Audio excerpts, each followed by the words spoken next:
कि क्या ही महिमा कहें हम प्रभु राम की, वाणी ओ शब्द से है परे राम जी।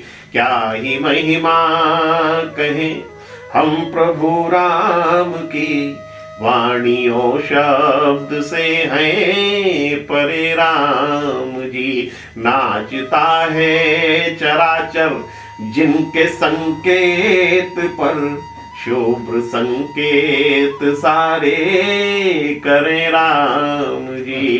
क्या ही महिमा कहें। नमस्कार, बंजारा बीट्स में आपका हार्दिक स्वागत है। मैं हूं ज्योति प्रकाश खरी। आज हम आपको मिला रहे हैं एक ऐसी शख्सियत से जो बुंदेलखंड की शान है। उन्होंने अपने काम से, अपनी रचनाओं से पूरे देश को प्रभावित किया है। चलिए मिलते हैं झांसी के लाल से, अर्जुन सिंह चांद जी से। नमस्कार चांद साहब। नमस्कार नमस्कार भाई साहब, नमस्कार। बहुत बहुत धन्यवाद आपका, आपने हमको अपने स्टूडियो में बुलाया और ये एक अवसर आपने दिया बंजारा बीट्स ने। चांद साहब, मैं चाहूंगा कि जो हमारे नए दर्शक हैं उनको आप एक छोटा सा परिचय दीजिए अपना। जी जी बिल्कुल। मैं नाम मेरा अर्जुन सिंह चांद सभी जानते ही हैं, और काम भी आप जानते ही है, सब काम भी जानते हैं। कभी सम्मेलनों में, मुशायरों में जाता हूँ। कब से जा रहे हैं आप? और मैं 1991 में पहला मंच मैंने किया था। कहाँ? उरई में जी। और उरई में जिस कवि सम्मेलन में मैंने काव्य पाठ किया था, सबसे पहला काव्य पाठ, उस वो मंच अपने आप में बहुत धन्य मंच इसलिए था कि उसमें सारे गीतकार थे।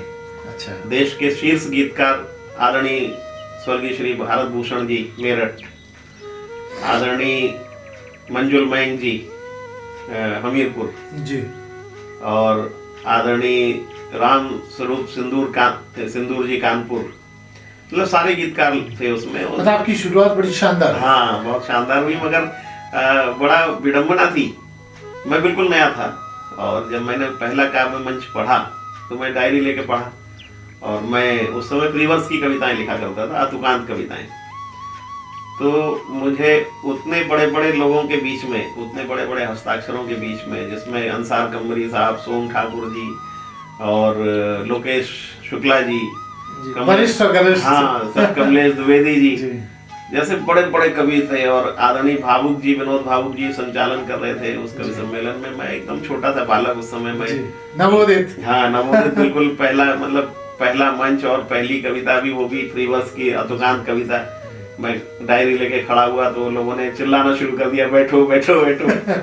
एक मतलब जीवन का पहला अनुभव, और बड़ा मजा आया जब लोगों ने कहा बैठो बैठो। फिर उधर से एक हमारे जालौन जिले के जो है बहुत बड़े साहित्यकार थे, बड़े पत्रकार, वो कवि थे, आदरणीय राम मोहन शर्मा जी। उन्होंने कहा नहीं बेटा पढ़ो, तुम बहुत अच्छा पढ़ रहे हो, पूरी कविता पढ़ के तब बैठना। तो यहाँ से हुई आपकी साहित्य।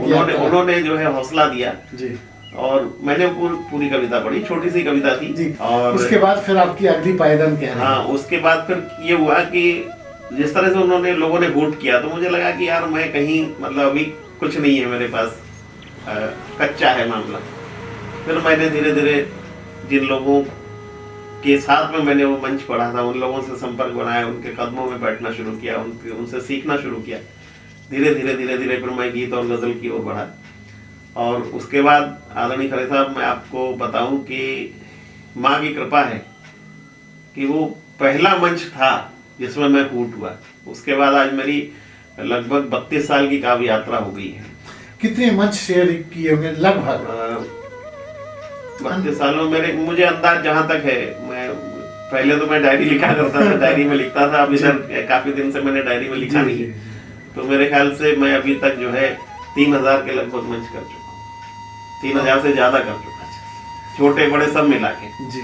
और शुरू से लेके अभी तक लगभग जो है 30-32 साल की यात्रा में 3000-3100 के मंच। आपकी इस यात्रा में कुछ चैनल पे भी आप गए, उनका भी उल्लेख करें। जी, मैं बहुत सारे चैनल में गया हूँ। सबसे पहले तो मैं आदरणीय शैलेश भाई, हमारे शैलेश रोड़ा जी ने हमको बहुत पहले एक आता था बहुत खूब, उसमें बुलाया।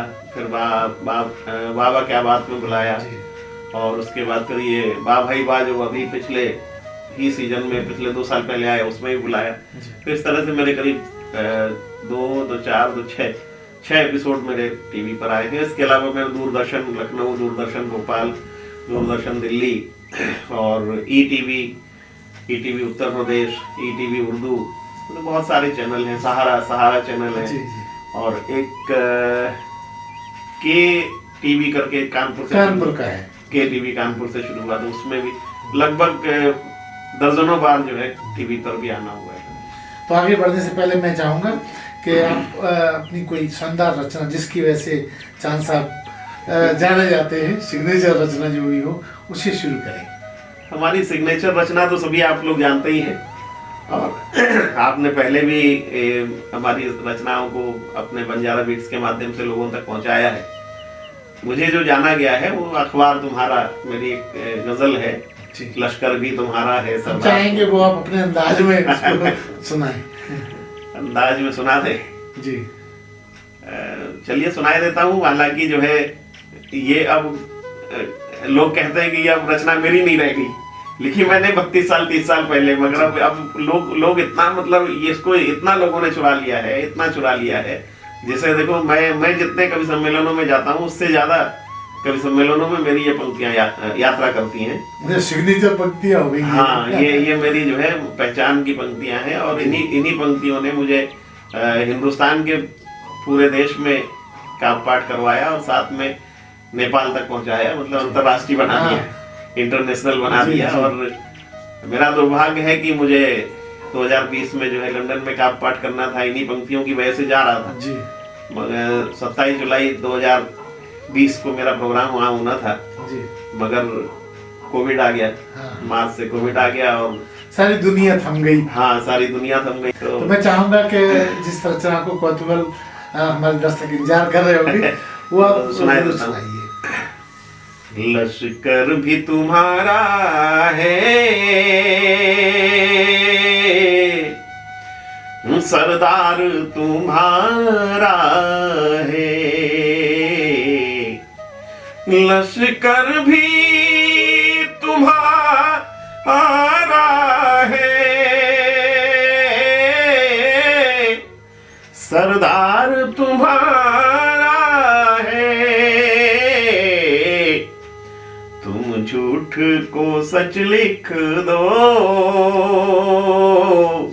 अखबार तुम्हारा है, और इस दौर के फरियादी जाए तो कहाँ जाए, कानून तुम्हारा है, दरबार तुम्हारा है। एक बहुत अच्छा शेर इसमें हुआ था जी, वो शेर भी हालांकि वायरल ही नहीं, यही 4 पंक्तियां हैं, मगर ये शेर भी पीछे नहीं है, ये शेर भी उतना ही जबरदस्त है। सुनाता हूँ, है तो शेर बहुत सारे, 5-6 शेर की गजल है, मगर ये 3 शेर सुना देता हूँ। ये शेर सुनेगा कि सूरज की तपन तुमसे बर्दाश्त नहीं होती, एक मोम के पुतले सा किरदार तुम्हारा है, तुम झूठ को सच ली। और ये मुझे बड़ी खुशी इस बात की है कि ये मेरी पंक्तियां अभी हाल ही में उत्तर प्रदेश विधानसभा में एक आजमगढ़ के विधायक जी हैं, उन्होंने कोट किया, उन्होंने मेरा नाम लेके कोट किया। हाँ, लेकिन पंक्तियों के साथ कुछ लोग ऐसे भी हैं, वो भी बताइए जो आपकी नाम को कोट न करके वो ऐसा लगता है जैसे उन्हीं ने इसका उत्पादन किया हो। हाँ, ये बड़ा वो बड़ा दुर्भाग्य है। और मैं बता रहा था कि जो है विधानसभा उत्तर प्रदेश में कोट हुआ है मेरा नाम लेके, और इसी तरह से पिछले साल राजस्थान विधानसभा में भी वहाँ के एक विधायक ने मेरा नाम लेके कोट किया। हालांकि वो शेर बहुत अच्छे से नहीं पढ़ पाए क्योंकि वो राजस्थानी और नई उर्दू का शेर है, हिंदी उर्दू का, तो वो नहीं पढ़ पाए, मगर उन्होंने मेरा नाम लिया, ये बड़ी बात है। मगर मुझे बड़ा कुछ लोग ऐसे भी हैं आपके जीवन में, वही मैं कहने जा रहा हूं, इन पंक्तियों को अपनी मिल्कियत मान लीजिए। खेद है मुझे कि इस बात का कि जो बड़े बड़े कवि हैं जो लाखों रुपए पेमेंट लेते हैं, बहुत बड़े स्तर पे हैं, और जो अपने आप को युग कवि लिखते हैं, जिसके क्या मानते हैं कि ऐसा करने वाली उनको सम्मान मिलता है फिर सोसाइटी, क्योंकि आजकल का जो श्रोता है या दर्शक है वो बहुत सजग हो गया है। असल में क्या है खरे साहब कि देखिए, साहित्य चोरी तो सदियों से रही है, शुरू से रही है, मगर अब क्या है कि आजकल सोशल मीडिया का जमाना है, तो पकड़ में जल्दी आ जाता है चोरी करने वाला। अब जैसे मेरे शहर के लिए तो क्या मैं आपको कहूँ कि बड़े बड़े लोग बिना नाम लिए, मुझे कोई आपत्ति नहीं है वो पढ़े, मगर नाम ले दे कि भाई फलाने का है। भाई रचनाकार को इसी बात का सुख मिलता है, बस आप मेरा नाम ले दीजिए, मुझे उसी में खुशी है। मैं कोई मतलब क्यों भाई, रचना उसकी कोई रॉयल्टी थोड़ी मांग रहे हैं। रचना है, हम लोग तुलसी को नहीं पढ़ते हैं क्या? अच्छा, इस रचना की मतलब इजाद कैसे हुआ ये? क्योंकि उस दौर में पता तो था नहीं कि ये इतना वायरल हो जाएगा आज के दौर में। सर रचना कैसे शुरू हुआ ये आपके दिमाग में? असल में होता क्या है खरे, कहीं ना कहीं कुछ बेस तो होगा। नहीं, असल में होता क्या है कि देखिए, कोई भी रचना हो, रचनाकार को कहा जाता है ना कि रचनाकार जो होता है, जो कवि होता है, वो दूरदृष्टा होता है, भविष्य दृष्टा होता है। तो 90 के बाद से जब हमारे उदारीकरण हुआ, उदारीकरण के बाद से जो है एकदम से स्थितियां बदली। 90 तक ये स्थिति थी कि जो है देश का सोना तक गिरवी रखना पड़ गया, सब कुछ स्थितियां बहुत विकट स्थिति, डामाडोल हो रही थी। फिर मनमोहन सिंह जी आए, उन्होंने उदारीकरण के साथ में हमारे देश को किसी तरह संभाला जी। तो उस समय लग रहा था, उसी समय डंकल का चल रहा था, डंकल को नहीं आने देना, आपको याद होगा, सारी चीजें चल रही थी। और उस दौरान जो अखबारों की जो भूमिका थी सरकार के, मतलब जो सरकारें थी, जो कुछ हो रहा है उसको नहीं दिखाया जा रहा, जो नहीं हो रहा है उसको दिखाया जा रहा है, तो वो चीजें मैं बहुत बारीकी से इसलिए देख पा रहा था क्योंकि मैं नौकरी में आने से पहले और कवि बनने से पहले मैं पत्रकार रहा। अच्छा, हाँ, वो भी आप हम और मैं 1900 मतलब मैंने इंटर किया, इंटर करने के बाद मैं पत्रकारिता से जुड़ गया। किस पत्र से जुड़े? मैं सबसे पहले मैं दैनिक लोकसारथी उरई में, हाँ, वहां से शुरू किया। लोकसारथी में दैनिक लोकसारथी एक निकलता था 4 पेज का, वो उस समय ट्रेडल मशीन में छपता था, एक अक्षर लेके कंपोज करना होता था, तो उसमें जुड़ा। उसमें मैंने करीब किया 6 महीने, फिर वहां से मैं चला गया कानपुर। तो कानपुर में हमारे एक बहुत आदरणीय सुबोध श्रीवास्तव जी दैनिक स्वतंत्र भारत में थे उस समय वो, तो उनके साथ में हमारे भी मित्र, हाँ उनके साथ में कुछ समय तक वहाँ दैनिक स्वतंत्र भारत में रहा। तो उन्होंने फिर देखा कि मेरे अंदर कविता के भी गुण है, तो उन्होंने मुझे उस समय कानपुर के बहुत बड़े गजलकार हुआ करते थे कृष्णानंद चौबे जी, कृष्णानंद चौबे जी, उन्होंने जिनका एक शेर बड़ा फेमस हुआ कि बुत कदों में आप चाहे मन चाहा भजन गाया कीजिए, बुत कदों में आप मन चाहा भजन गाया कीजिए, ये मैं कदा है यहाँ तहजीब से आया कीजिए। ये कृष्णानंद चौबे जी का शेर है। तो उनके पास भेजा कि बेटा तुम वहां जाओ, उनसे कुछ सीखो गुरुजी से।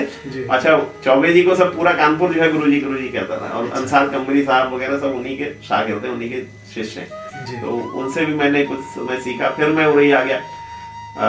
बड़ी मतलब पुरानी यादें करता हूँ, पुरानी बातों को याद करता हूँ तो बड़ा ऐसा नम हो जाती है किन किन लोगों का सहयोग अर्जुन सिंह चांद बनाने में। सुबोध श्रीवास्तव जी ने जब मुझे कृष्णानंद चौबे जी के पास भेजा तो उन्होंने एक चिट्ठी लिखी कि गुरुजी एक बहुत अच्छा लड़का है जी, ये बहुत ही सशक्त हस्ताक्षर है, इसको मैं आपके पास भेज रहा हूँ, निश्चित रूप से आप जो है इसको अगर आप अपने मन का बनाइए। हाँ, इसको अगर जो है आप तराश देंगे तो ये लड़का बहुत आगे जाएगा।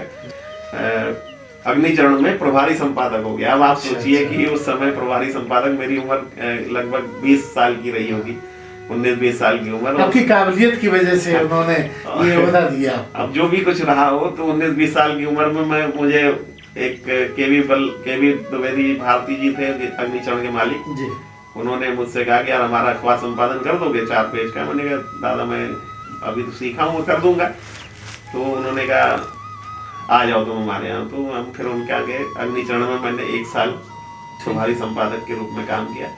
बाकायदा मेरा नाम ऊपर जाता था उनके साथ में, संपादक के साथ में प्रभारी संपादक। और मुझे बड़ा अजीब लगता था कि मेरे से बड़ी उम्र के लोग हमारे रिपोर्टर थे, वो हमारे पास आते थे, संपादक जी इसको देख लो। तो बड़े अच्छे बात। फिर क्या पाया? उसके बाद फिर मैं अखबार में ही फिर रहा, पढ़ता भी रहा। इधर मैं बीए कर रहा था, फिर 91 में मैंने बीए कर लिया। वो जो पहला मंच मैंने पढ़ा, जी मैं आपको बता दूं, वो जी। मंच भी मुझे मिला जो है अखबार की वजह से। रही मैं गया था मैं रिपोर्टिंग करने, जी जी जी आप समझ रहे हैं, रिपोर्टिंग करने क्या हुआ था, और रिपोर्टिंग करने में वहाँ चूंकि भावुक जी वगैरह जानते थे कि पत्रकार है, कभी भी है, तो उन्होंने कहा एक कविता तुम भी पढ़ो। वहां से शुरुआत हुई। अगर शायद अगर ये घटना न घटती, मुझे मंच पे न बुलाया जाता, कविता न पढ़ाई जाती, तो शायद मैं पत्रकार ही होता होके रह जाता, या ज्यादा होता तो गद्य का साहित्यकार हो जाता, है ना, या फ्री वर्स की कविता ही लिखता। तो मगर वो मंच पे बुलाया जाना, फिर काव्य पाठ करना, फिर मतलब आपकी जिंदगी का टर्निंग पॉइंट है। टर्निंग पॉइंट है। उसके बाद फिर मैं जो है अग्निचरण से फिर दैनिक अलार्म में पहुंच गया। चांद साहब, एक महत्वपूर्ण सवाल ये कि उस दौर में भी आप लेखन से जुड़े रहे। क्योंकि जैसा कि मुझे मालूम है, कई फिल्म जो बुंदेली फिल्में थी, जिनमें अगर हम उल्लेख करें धड़कोला का नाम, तो बड़ा महत्वपूर्ण रहा। उसमें भी आपने मतलब बहुत सारी रचनाओं को, अपनी रचनाओं को उसमें दिया है। ये सब अजय भाई, और कहाँ अजय भाई देवदत्त वगैरह, इन लोगों का वो है। मैंने कुछ बहुत ज्यादा काम नहीं किया, थोड़ा थोड़ा मैंने कहीं सजेशन दे दिया, उन लोगों ने नाम डाल दिया, बहुत ज्यादा मैंने लिखा नहीं। हाँ, कुछ फिल्मों में मैंने गीत लिखे हैं, जैसे एक उनका इन्होंने ही बनाया था, अजय भाई ने ही बनाया था, घर परिवार, बुंदेली घर परिवार। अच्छा। उसमें मेरी एक कव्वाली है जी। और उससे पहले मैंने उरई में भी एक दो फिल्मों में, उरई में अजय सक्सेना जी ने बनाई थी, उसमें भी एक दो मेरे गीत है। तो इस तरह से लिखा है। वरना मैं फिल्मों से, मैं चूंकि खुद भी जो है विद्यार्थी जीवन में जो है रंगमंच से भी जुड़ा रहा, इफ्टा से जुड़ा हुआ था मैं, और अभिनय किया करता था मैं रंगमंच में, तो उससे जुड़े होने की वजह से इन लोगों से भी जुड़ा रहा। और बीच बीच में हम लोग कई डायलॉग लिखना, स्क्रिप्ट राइटिंग वगैरह भी।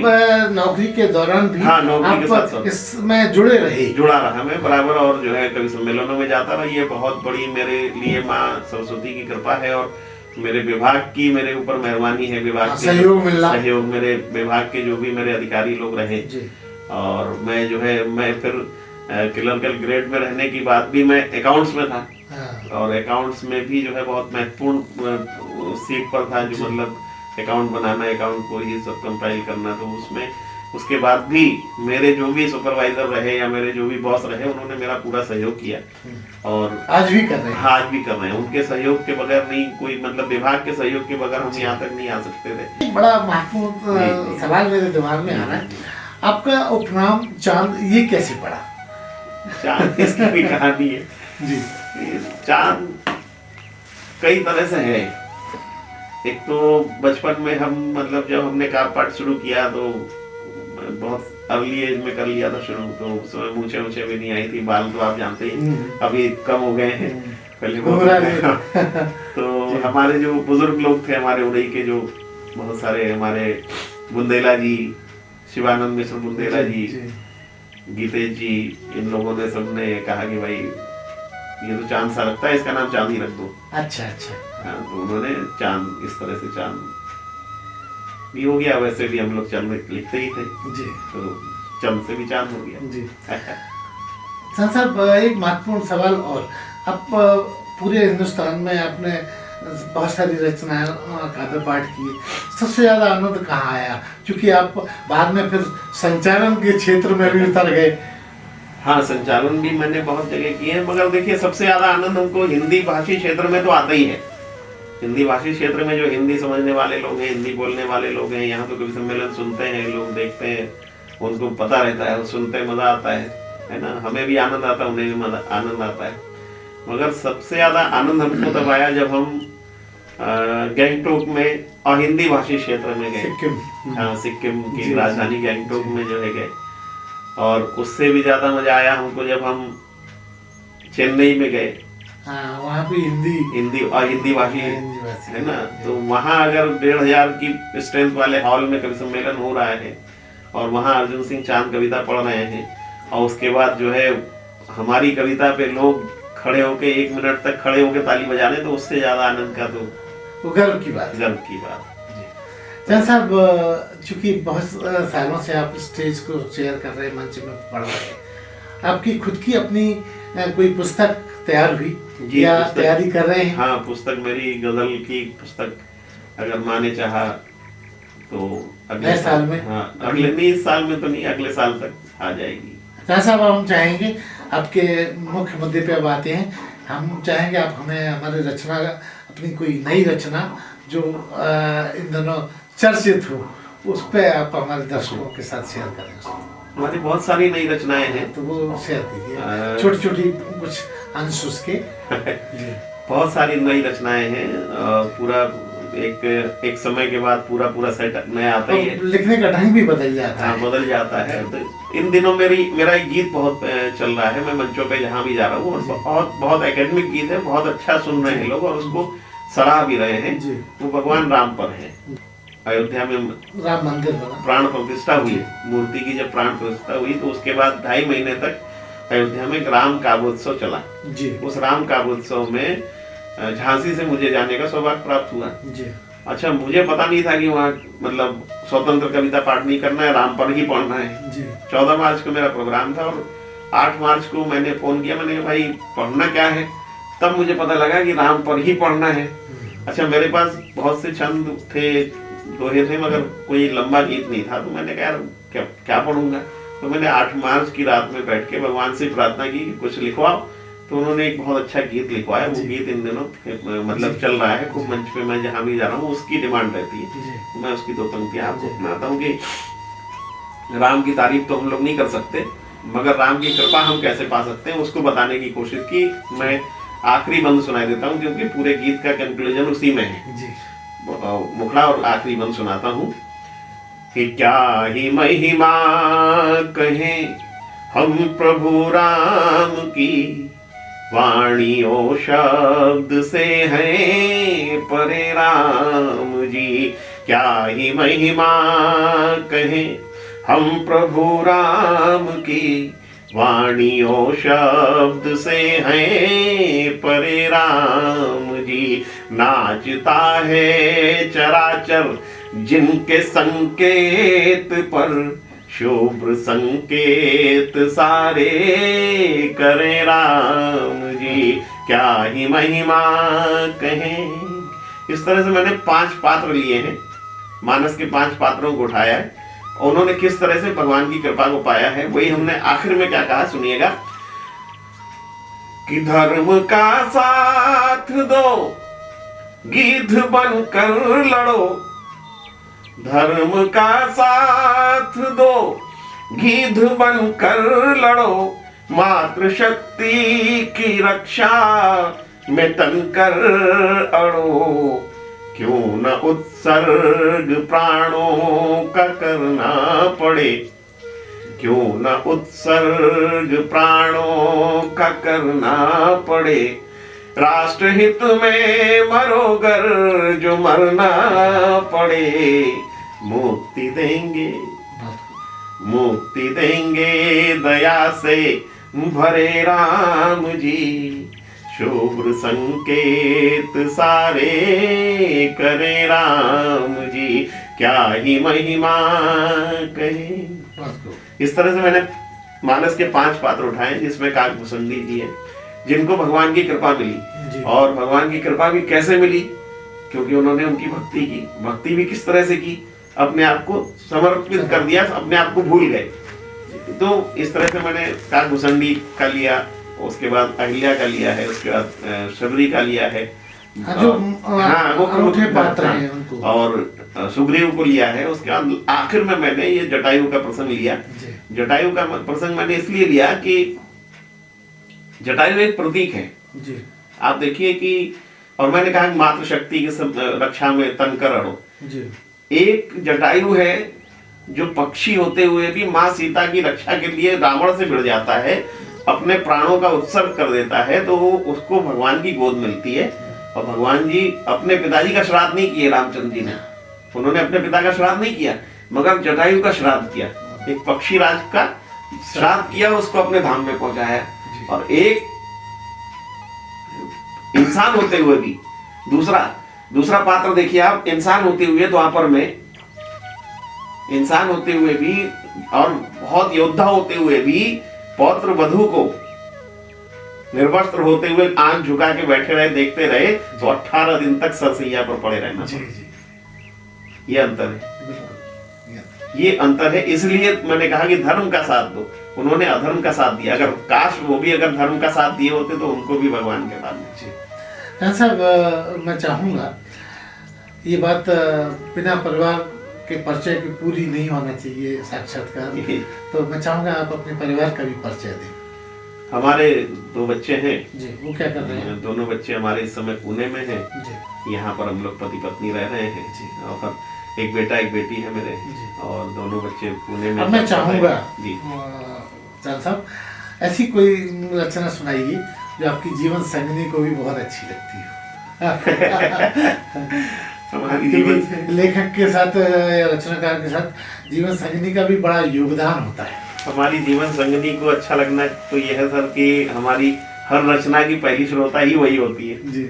हम अगर रात में भी कोई लिखते हैं कोई चीज, आज रात में भी मैंने गजल लिखी, एक गजल लिखी, तो मैं रात में 1:30 बजे 2 बजे इनकी आंख खुली, क्या कर रहे हो? मैंने कहा कुछ नहीं लिख रहा हूँ, तुम सो जाओ। क्या लिखा सुनाओ? तो मैं चाहूँगा उन्हीं की 2 पंक्तियाँ सुना। तो वो पहली हमारी श्रोता होती है, तो उनको भी मतलब जितना प्यार मुझे अपनी रचनाओं से है, तो मुझे लगता है कि मेरी हर रचना से उनको भी उतना ही प्यार है। और क्योंकि मेरी रचनाएं मेरी संतति है, मेरे मतलब मेरे बच्चों की तरह है।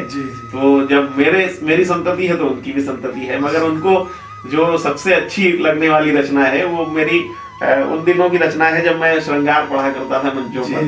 तो वो रचना मैं आपको उसकी कुछ हाँ, वो एक गजल है, वो गजल उनको बहुत अच्छी लगती है, और जो है उसके पीछे भी बहुत सारी घटनाएं हैं। वो गजल भी मेरी बड़ी फेमस हुई थी, और बड़े मतलब आपको बताया देता हूँ मतलब हास्यास्पद घटना है। वो गजल मेरी बड़ी फेमस हुई, और बड़े युवाओं में जो बड़ा उसका मतलब जो है यूनिवर्सिटी के और कॉलेज के बच्चे उसको लेके हाँ पढ़ते थे जी। तो एक घटना ये घटी कि मैं एक दिन ऑफिस के काम से लखनऊ गया हुआ था। अच्छा, इधर जो है हम वही हाइडल कॉलोनी में रहते थे, सिविल लाइन में जी। तो वहाँ बुंदेलखंड महाविद्यालय बिल्कुल नजदीक में था। तो वहाँ कोई बच्चों का प्रोग्राम चल रहा था, तो कोई बच्चा वो गजल मेरी पढ़ रहा होगा, बिल्कुल सेम मेरी आवाज में, जो मेरी टोन में जी। वो आवाज वहां तक आती थी, हाइडल कॉलोनी तक महाविद्यालय से। तो इनने सुना तो इनको ये लगा कि हमसे झूठ बोल के ये जो है लखनऊ की कह के झांसी में ही है। अच्छा। और ये पड़ोसी को लेके, पड़ोसी एक भाई साहब रहते थे, उनसे कहा भाई साहब हमें वहां तक ले चलो, बीकेटी तक जुटाने के लिए। तो ये चली गई, तो वहां देखा उन्होंने कि एक लड़का गा रहा है मेरी गजल को। तो बड़ा मतलब हास्यास्पद घटना है। तो वो गजल में सुनाता हूँ आपको कि